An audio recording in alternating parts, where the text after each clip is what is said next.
Good morning students. पिछली कक्षा में मैंने आपको विशेषण पढ़ाना शुरू किया था। तो विशेषण की परिभाषा मैं आपको बता चुकी हूँ।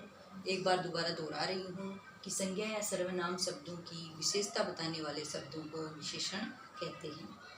और विशेषण के 4 भेद होते हैं। 4 भेदों में पहला भेद है गुणवाचक विशेषण, दूसरा संख्यावाचक, तीसरा परिमाणवाचक और चौथा भेद जो है वो सार्वनामिक विशेषण होता है।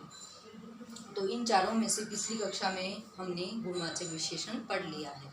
गुणवाचक विशेषण में किसी व्यक्ति या वस्तु के रंग, रूप, आकार, दशा, अवस्था आदि का बोध होता है, उसे हम गुणवाचक विशेषण कहते हैं। तो इन 2 उदाहरणों के माध्यम से हम इसको और अच्छे से समझ सकते हैं गुणवाचक विशेषण को। तो देखिए यहाँ पर ये उदाहरण पहला है, मोटी औरत धीरे धीरे चलती है। तो मोटी शब्द एक औरत की विशेषता बता रहा है कि औरत कैसी है, मोटी है, उसका आकार में वो मोटी है। तो ये मोटी शब्द जो है वो विशेषण है।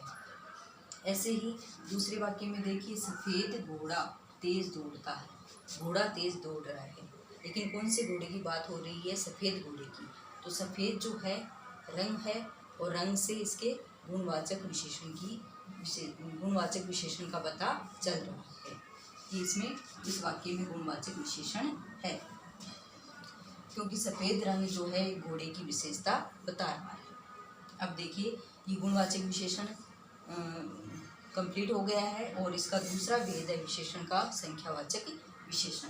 संख्यावाचक विशेषण, जो विशेषण शब्द किसी संज्ञा या सर्वनाम की संख्यावाचक विशेषताओं का बोध कराते हैं, उन्हें संख्यावाचक विशेषण कहते हैं।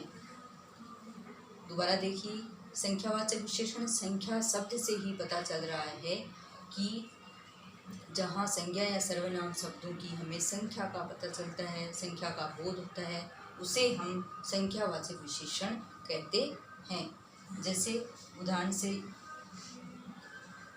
पहला उदाहरण है, हमारे 2 घर हैं। हमारे 2 घर हैं। तो 2 जो शब्द है वो संख्यावाची विशेषण है।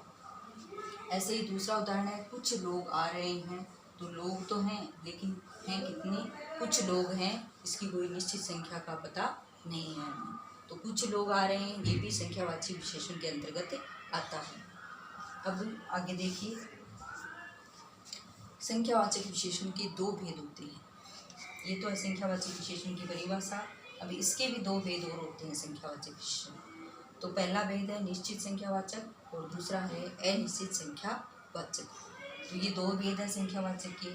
निश्चित में तो किसी संज्ञा या सर्वनाम की निश्चित संख्या का पता चलता है और अनिश्चित में निश्चित संख्या का पता नहीं चलता है उसमें। तो सबसे पहले देखिए निश्चित संख्यावाचक विशेषण। जिन विशेषण शब्दों से निश्चित संख्या का बोध हो उन्हें निश्चित संख्यावाचक विशेषण कहते हैं। कि हमें जिन विशेषण शब्दों से निश्चित संख्या का बोध होता है, किसी व्यक्ति या वस्तु का निश्चित संख्या का बोध होता है, तो उसे हम संख्यावाचक विशेषण कहते हैं। जैसे 2 पुस्तक, 5 आदमी, 3 कुर्सी। तो 2 पुस्तक, यहाँ पर 2 जो संख्या है, जो शब्द है वो संख्यावाची विशेषण है। 5 आदमी, तो 5 आदमी कितने हैं? आदमियों की संख्या है 5। तो ये भी एक संख्यावाची विशेषण का उदाहरण है। कुर्सी, 3 कुर्सी, तो कुर्सियों की संख्या है 3। तो ये जो संख्या है निश्चित है। पुस्तकें 2 हैं, 5 आदमी हैं और 3 कुर्सियाँ हैं। तो ये जो संख्या है ये निश्चित है। इसके अलावा और भी उदाहरण हम ले सकते हैं, जैसे 3 सेब, 5 केले। ऐसे संख्यावाची और भी उदाहरण हम ले सकते हैं। तो ये हो गए निश्चित संख्यावाचक विशेषण, मतलब इसमें निश्चित संख्या का बोध होता है। तो ये तो हो गया अपना निश्चित संख्यावाचक विशेषण। अब दूसरा, इसी का ही दूसरा भेद है अनिश्चित संख्यावाचक विशेषण। अनिश्चित संख्यावाचक विशेषण में इसकी परिभाषा देखिए, जिन विशेषण शब्दों से अनिश्चित संख्या का बोध हो उन्हें अनिश्चित संख्यावाचक विशेषण कहते हैं। अनिश्चित संख्या का बोध मतलब किसी निश्चितता का बोध नहीं होता है। यहाँ पर कोई भी चीज़ जो है, कोई भी व्यक्ति या वस्तु के बारे में कोई भी जो हो रही है गिनती, वो निश्चित नहीं है। यहाँ अनिश्चितता का बोध होता है, तो उसे हम कहेंगे अनिश्चित संख्यावाचक विशेषण। जैसे कुछ लोग व्यक्ति हैं, लेकिन कुछ व्यक्ति हैं, इनकी संख्या का हमें पता नहीं है कि ये कितने लोग हैं।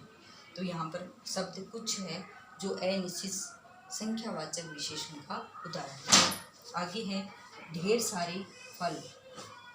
ढेर सारे फल तो हैं हमारे पास, लेकिन उनकी कोई मात्रा का पता नहीं है और उनकी कोई गिनती का पता नहीं है। तो यहाँ अनिश्चितता का बोध हो रहा है।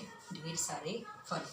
कई नेता, किसी सभा में कोई नेता आए हुए हैं, कई नेता, जैसे नेता हैं, कुछ नेता आए हुए हैं कहीं, तो हम उनको ऐसे बोल सकते हैं कई नेता। हमें ये पता नहीं है कि नेता कितने हैं, 2 हैं, 4 हैं या 5 हैं। तो यहाँ किसी निश्चित संख्या का बोध नहीं हो रहा है, अनिश्चितता का बोध हो रहा है। तो कुछ, ढेर सारे, कई, ये जो शब्द हैं ये अनिश्चितता का बोध कराते हैं। अनिश्चित संख्यावाची शब्द विशेषण के ये उदाहरण हैं। तो आज की कक्षा में हमने संख्यावाचक विशेषण को पढ़ लिया है, और इसके संख्यावाचक विशेषण के ही 2 भेद होते हैं। एक बार दोबारा दोहरा रही हूँ मैं, इसके 2 भेद होते हैं, निश्चित संख्यावाचक और अनिश्चित संख्यावाचक। निश्चित संख्यावाचक में तो निश्चितता का बोध होता है, और अनिश्चित संख्यावाचक में संख्या निश्चित नहीं होती है।